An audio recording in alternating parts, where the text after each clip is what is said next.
I think as a team, we will beat the competition because we know it's important to think, act, and win. Toughen up.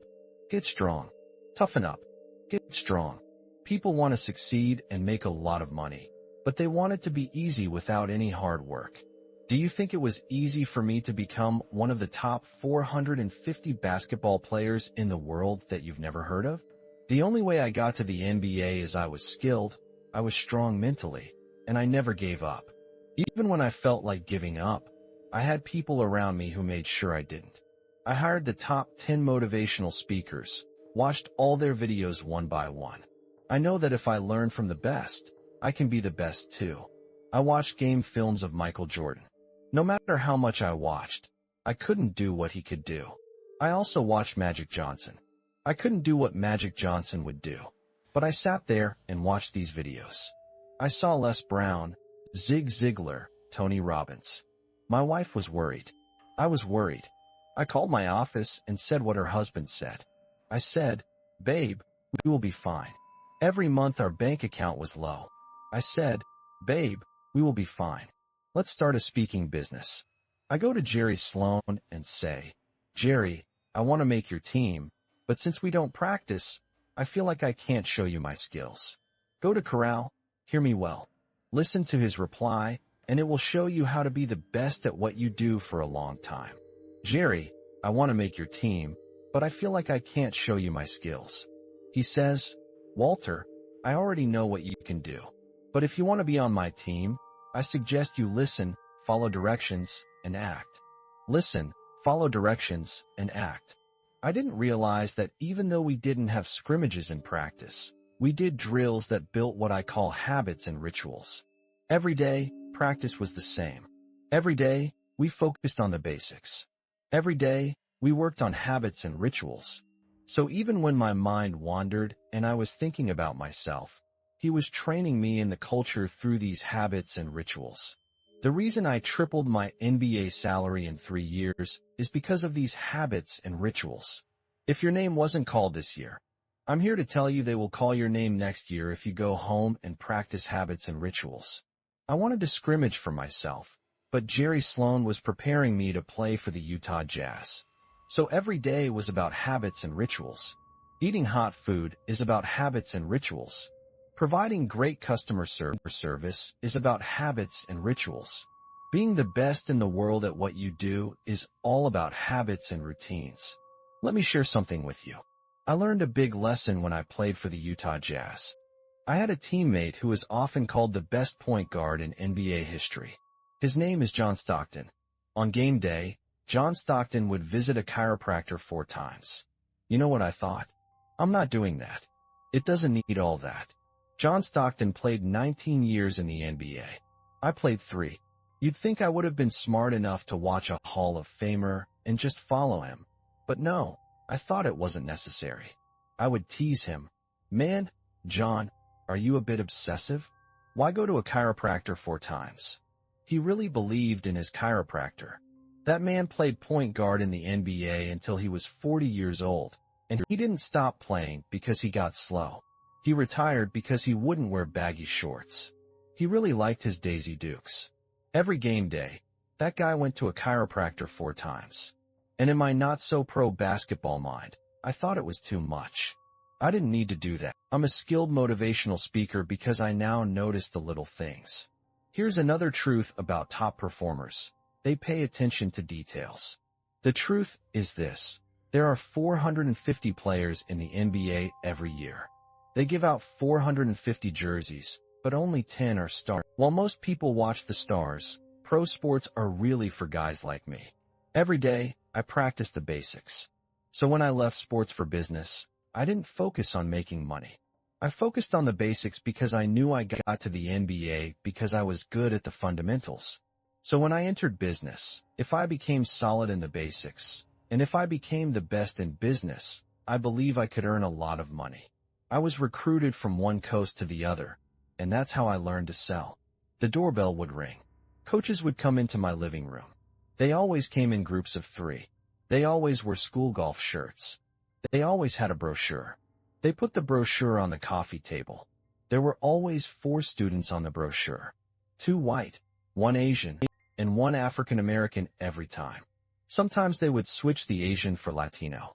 As I got more brochures, I started to see some of the same kids on different schools' brochures. Then I realized, wow, these are students. These are models. And this is a big deal. Your industry is very big, and with big business comes a lot of competition. In basketball, if you win by 1 point, you still win. So, when you want to compete at a high level in a tough business, you need to notice every little detail. Sometimes in franchise systems, when the leader talks about what we need to do, some of you think, oh, I don't need to do that. I won't do that. It doesn't take all that. Some of you right now during the opening keynote might be thinking this way. I'm not doing that. I don't need new plates. I'm not doing that. You have already decided not to try. Great people pay attention to details. So at this conference, don't let your mind say, I'm not doing that. It doesn't take all that. If you do, you'll be average for the rest of your life. Great people notice every little detail. I used to think that way. It doesn't take all that. But you know what? In my basketball time, I played 3 years and I should have played longer because I missed details. I beat my rivals, but mainly because I cut out distractions, and I see my success comes from my daily habits. On my first day of high school, I walked in full of confidence. I think confidence is just controlled arrogance. I walked in my first day of high school feeling good until I passed the principal's office. He was 6 feet 6 inches and 240 pounds. Everyone else called him Mr. Bond, but I called him Dad. That first day of school felt like the longest day ever. I went to high school in Chicago's inner city where my dad was the principal. I got to the lunchroom and ate lunch alone. I could hear my classmates whisper, "That's the principal's son. That's the principal's son." Where? Right there. I was really eager to get home. I decided that when I got home, I would have a pity party. It was okay to cry, feel sad, be mad, and be frustrated. But I only allowed myself 3 days. On the first day of school, I had my 3-day pity party. You might not know me, but I know how to have fun. Top performers always stay positive. So feel free to have your pity party for 3 days, and that's all. After that, make sure all your thoughts are positive. If you notice yourself thinking negatively, stop right away. Change your mind to be positive. I'll give you 3 days. Go ahead and do it.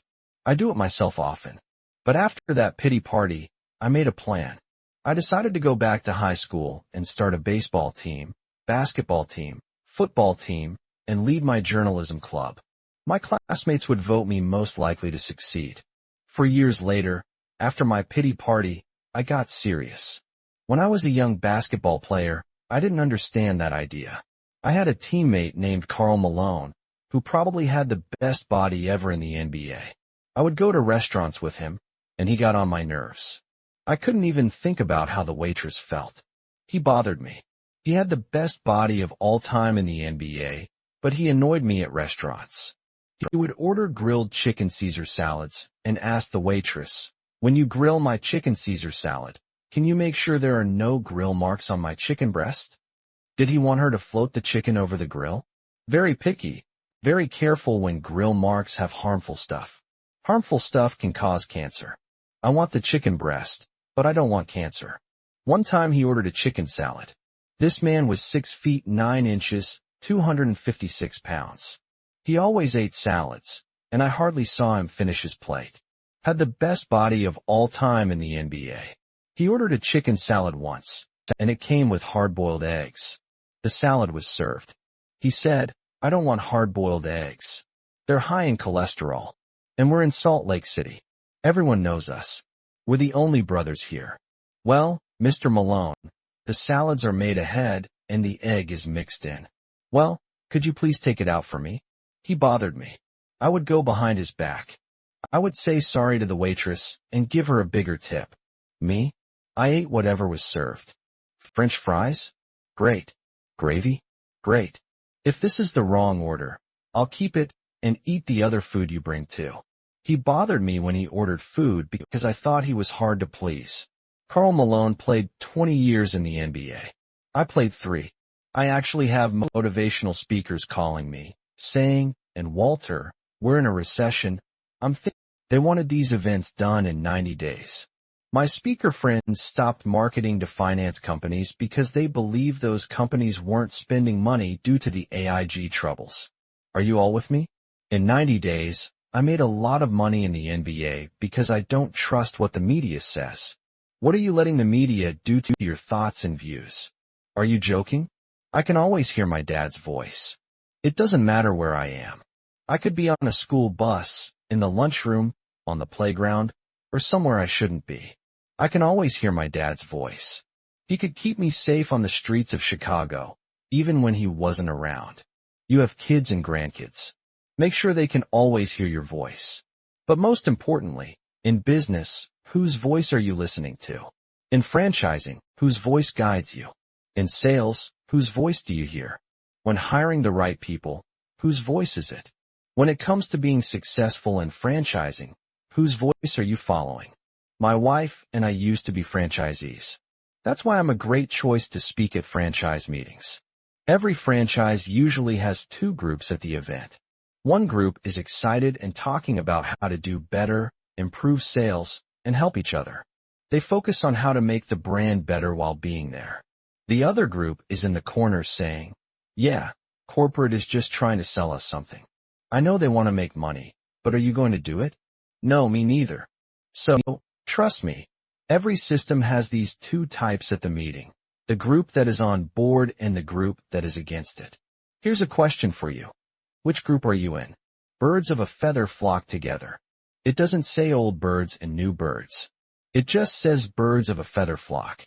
Brian Tracy, a well-known motivational speaker, says your salary will be the average of your 5 closest friends.